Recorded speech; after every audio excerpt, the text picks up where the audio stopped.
Hey guys, it's Rush. BattleOfGlory.com lets you earn real-life money with their World of Tanks tournaments. If you'd like the chance to earn prizes upwards of 250 euros by playing World of Tanks, sign up with the referral link down in the description. So for today's video, I decided I'd play a bit of lower tiers for you guys because this is something that gets commonly asked. And so one of the questions that I think is even more commonly asked, or thought at least, is how do you deal with a terrible team when you're bottom tier? Or something akin to that, right? So this replay, it should be, relatively demonstrative of that. So what's going to happen is run Serene Coast. It's a standard game, and I'm going to pop up to C1 like I always do.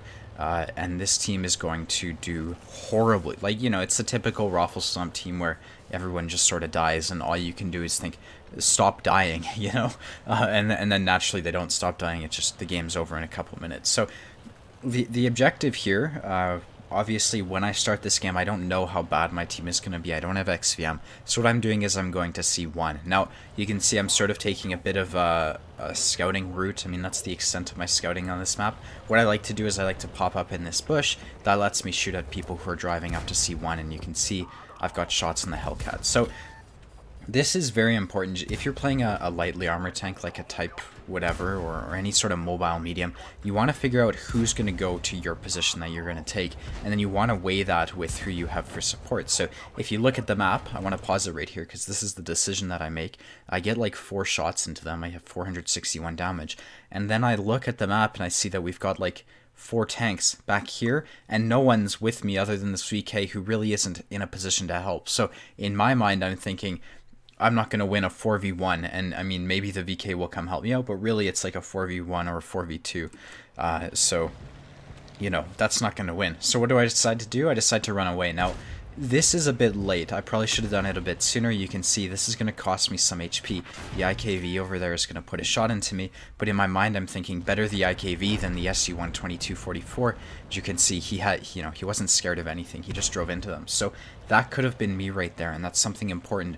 You have to pay attention to where your team is because, as I drive by these guys, I'm thinking, what the hell? They just watched this VK die. All 5 of them could, they could have been in a position to help, and no, they weren't. So it's something to be aware of because a lot of the time, it's not that these people are malevolent. It's just that they don't know. I think that's something to recognize. It's like those 5 tanks didn't realize that they could have helped out C1. So naturally, in my mind, I'm thinking, what the hell are they doing? I'm pretty pissed off at this point. And so what I'm going to do is I'm going to go to A7. Now, this is a really useful position that you can use on Serene Coast to try to, like, defend your base from, but it's not really going to work out too well. They're just going to drive into our team. You can see the ARL's already dead. We've got about 3 tanks left. And all it's going to take is for them to hold W, and it's not going to work out. Alright, so what you can see me doing is I'm looking for shots. There's nothing really special about it. It's the position that I'm using. So this is the position that I'm in. It's A7 to A8. You can see I'm using the bushes. I'm not getting lit. So my goal is just to put out as many shots as I can because ideally we can kill these guys before they get in onto our cap or something to that effect. So in my mind, I'm thinking they only really have a couple people on us who are one-shot. So maybe we can bring it back, and if I were to look at the map and look at the 9 line, I would think we would win that. It's like a 4v2, so yeah, now it's a 3v2. So in my mind, I'm thinking that we're at least going to win the 2 line. In the end, that's not going to happen. We're going to lose both sides of the map, and that's what causes a Raffle Stomp. But you can see, when you're in a light tank like this, you want to be as aggressive as you possibly can, but the second you find yourself against fights that you can't win, you want to run away, and that's where the I guess the, in quotation, skill comes in. It's like judging which fights you can take and which ones you can't. So you can see I was the front lines when I was at A7. The Thunderbolt, the 1357, the STRV, and the Batshot were all in positions where they could foreseeably shoot at me, so I didn't want to engage them. So what I'm doing is I'm rushing over to these heavies. I want to give them a hand because in my mind they're taking forever to deal with, a T-32 and a heavy tank number 6. So ideally I can kill this guy and help the team, deal with something that's actually important, but the T-32 starts focusing me down. The second he looks away, I try to put a shot into him. He dies, and it's sort of like at this point where you go, you're down 6 tanks.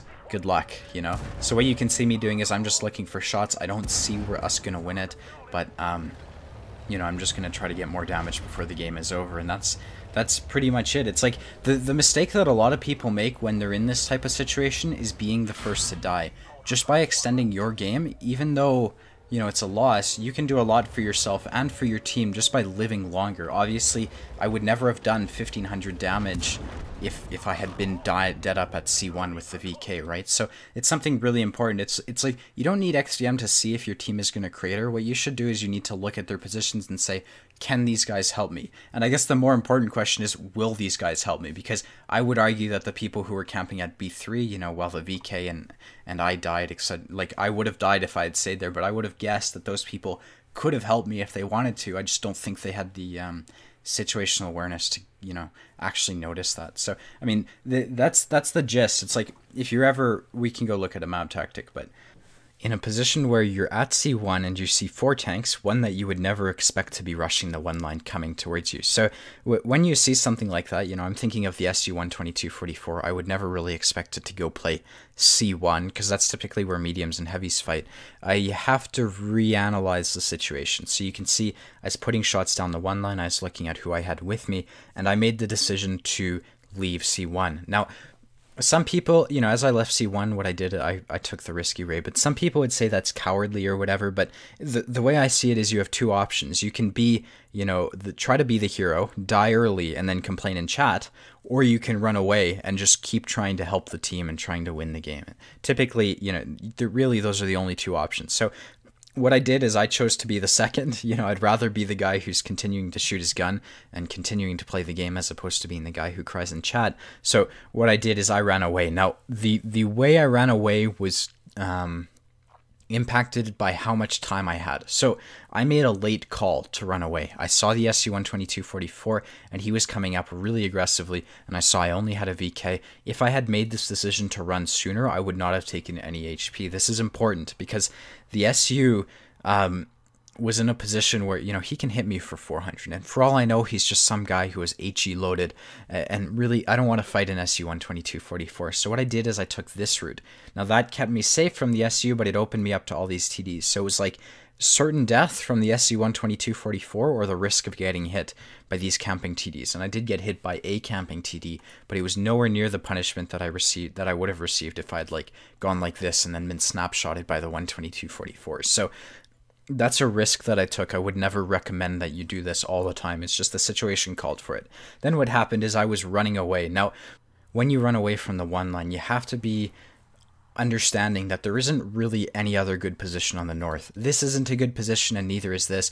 This is a bit better, but like the majority of the team was right here. So what happens when they're dealing with people over here, they're going to be enticed to sort of fall back, which opens them up to TD fire from this location. So as my teammates in A4 would fall back because they're getting pressured by these guys, these TDs would have shots, and it's like, you're in this crossfire, and that's where the majority of my team was. So it's like, that's not going to work. So what I decided to do is I decided to go to A7. That let me put shots into them.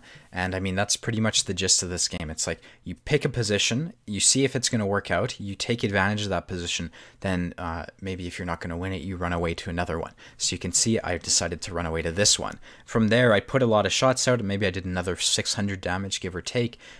You know, I continued to put shots into them. I tried to punish them for killing my teammates, and I didn't do a very good job of it, but I don't really know. The only other position that maybe would have let me get better shots was this right here, and so I just default run to here because that's where I'm used to playing, but I would say this probably would have been a bit better, but it's, you know, it's a toss-up and whatever. So this position eventually expired. What I did from there is I just ran over to here, and eventually you're going to have nowhere to run away to, right? That's what map control is. It's like you can only run to the places that your team has safe control over, because obviously I wouldn't be able to run away like this towards their campers and whatnot. So when you run out of map control and you're in a light tank, you're gonna die. That's the way it works. So you can see it was just like run away, and then run away, and then eventually I couldn't run away anymore, so they chased me down, cornered me, and, you know, ended up killing me. But at that point in time, I'd say the game was over because they were on cap. Now, the lesson in this game is like you really only have the choice to be 2 people. Like I said, it's like you're either the guy who dies early, so it's not the VK's fault that he died early, but that's an example. It's like he didn't run away, and I'm not criticizing him specifically, but you can be that guy, and props to him for not being toxic in chat. But or I didn't read the chat actually, I didn't really care, but so he might have been toxic. But a lot of people, they will go to this position and then they might die early because 4 tanks rush up to them and then they start crying in chat. Like, no, you have to notice that and then you leave. It's your fault if you go to a position and then you get caught out. So keep that in mind. You know, make the decision to run away. It's a lot better to leave a position and then continue to be useful as opposed to dying early and then, you know, be worse than useless. It's actually destructive to your team to be toxic. So, you know, I'm not perfect by any stretch of the imagination, but, you know, that's just my advice. So we can go take a look at the end plates and then we'll go from there. Alrighty, so that was a defeat, 1,000 base XP, etc., 63,000 credits. In the end, I came third on the team for damage, but it's light tank, so I came first by XP, but really I wasn't that. Compared to these two people who did more damage than me, they were definitely more effective. The thing that happens with these types of games is like, they just end so quickly. So there's only so much you can do. You can see I fired 21 shots. The game lasted, I don't know how long. You know, you have to, some sort of realistic expectations are required when the game lasts 4 minutes and 25 seconds and your life lasts 4 minutes. It's like, how much more shooting could you have possibly done, you know, other than shooting the dirt? So that's the result. I mean, there were definitely positions that I could have taken that would have allowed me to be even more successful during this game, but I think it's realistic because it's like, when your team loses this badly, good luck. So obviously the team did an amazing, like, they didn't do horribly, it's just the enemy team was so much better than us. None of their team did 0 damage. So just to put that into perspective, and we had 4 zeros and a couple 1 shots. So it's like, it happens, you know, and I'm not trying to be rude towards our team, it's just realistic. So you have to prepare for that if you want to have fun in this game and, you know, you want to become a better player. You have to learn how to deal with this kind of thing. And one of the questions you should ask yourself when you go to an aggressive position is this safe?